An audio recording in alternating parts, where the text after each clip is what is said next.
If you fall off a horse, you get back up. I am not a quitter. I have very high standards for every part of life, my work, my relationships, food, love. I can't just pretend. Only the really young are fearless, have the optimism, the romanticism to take unimaginable risks. I think it's very healthy to spend time alone. You need to know how to be alone and not be defined by another person. I am so saddened and grossed out by young women who look like creepy, old aliens because of their new Barbie noses and lips. Is that a smile or a grimace? Inspiration is the key to everything. I wanted to be on Saturday Night Live since I was 10. A lot of people assume that women of a certain age who are not unattractive have no excuse for not having a perfect life, but you can have emotional baggage that is dragging you down like cement blocks tied to your feet. I consider my education to be the first 10 years of my career. I feel like the luckiest child in the world because I got to grow up in Ireland. In summer is when you really grow up. During the year, I would go back to the States, and all year long really couldn't wait to get back to Ardmore. I'm in no way suggesting that my opinion matters more than anyone else's, of course, but the only thing that bothers me is apathy. People that sit out of the process and complain about it, or pretend that politics isn't a part of their everyday lives. Fear of carbs, of gluten, of everything.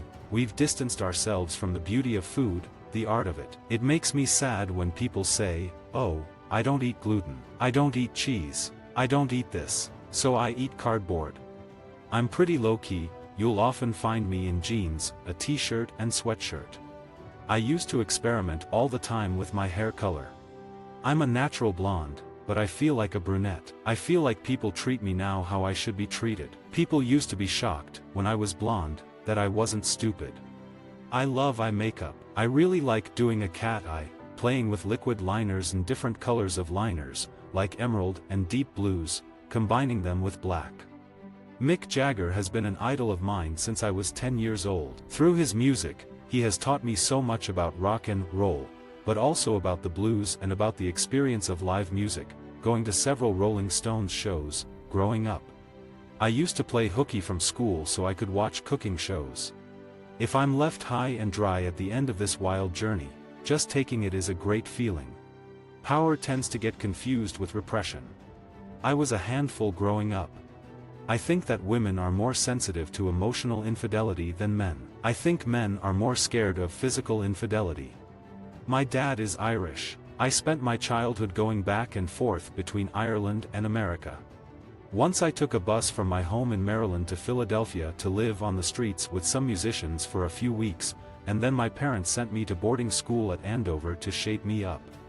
I fell in love with theater there, and after graduation I moved to Los Angeles to pursue acting. So many people have said that to me, that what they really like about Alex is what she brings out in Marissa, and what this situation brings out in her, a hint of happiness and another side to her character. My parents said marrying was an optimistic thing to do in pessimistic times. All actors should experience public failure. When I first did theater, I was always doing comedies. It was always my first love. But it wasn't what I was picked for at first, for films and TV. I'm a natural blonde, but I feel like a brunette. Once, in Australia, I ate 33 pancakes in 20 minutes, and I only did it because they said a girl could never enter the competition. The mark of a good marriage is partnership and continuing to feel inspired by your spouse. I had that with Tao, but the end is not necessarily the tragedy. Staying in a relationship that is no longer working is the tragedy. Living unhappily, that's the tragedy. I went through a phase when I was 13 where I would only fall in love with people over the age of 19 or 20. I never had a real relationship with any of these people, but it was definitely the guy I wanted to hang out with and wanted to go on trips with. I would be like, "But, Daddy, he's a musician. Cleanses and products don't make you look more beautiful. They certainly help, but if you reach contentment, you're set." My makeup artist, Melanie Iglesias, couldn't figure out why my skin looks so good. I think it's because I'm happy. Now I'm doing a film festival for kids and writing a script about a kidnapped journalist in Afghanistan. But even if I'm left high and dry at the end of this wild journey, just taking it is a great feeling. I'm opening up my heart to the idea of dating. It's funny, my friends would always come to me for romantic advice. I know nothing, and things have changed since I was dating in high school. I'm really trying hard to spend this time working on myself. What happens so often as an actor is that you retain the information about the scenes that you yourself shot and you obsess over certain scenes that you found the most challenging or interesting. The rest of the film kind of falls away in your memory or it fades a little bit.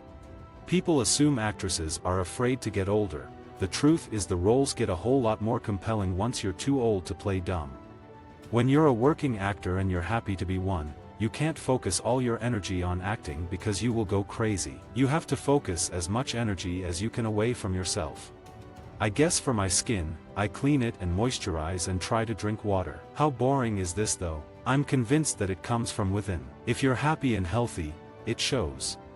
I remember walking into drugstores when I was younger and seeing all the hair color boxes on the shelves and just being so in awe. Having the control to dye your hair and change your look is such a part of self-expression.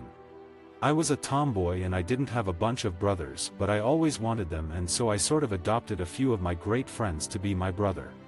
From a very early age, I made my decisions based on careers that I admire. The one thing that all the actresses I love have in common is that they have diversity in their careers. At the end of your 20s, you realize you are inherently flawed, and that's great. And that's what makes you dynamic. Oh God, to think that you only fall in love once in your entire life is such a depressing thought. When I have really blonde hair, I usually go for a more natural look, wearing way less makeup. If I have to draw attention away from some hormone-induced acne on my chin, I put on a lot of mascara. I'm now convinced that I'm a doctor. I mean, if someone says they have a pain, I'm like, well, that's your spleen. There are so many young women in film school right now, and it's just about foreign sales companies, domestic sales companies agreeing to finance films directed by and starring women. Visit our website for more quotes, quoting.com.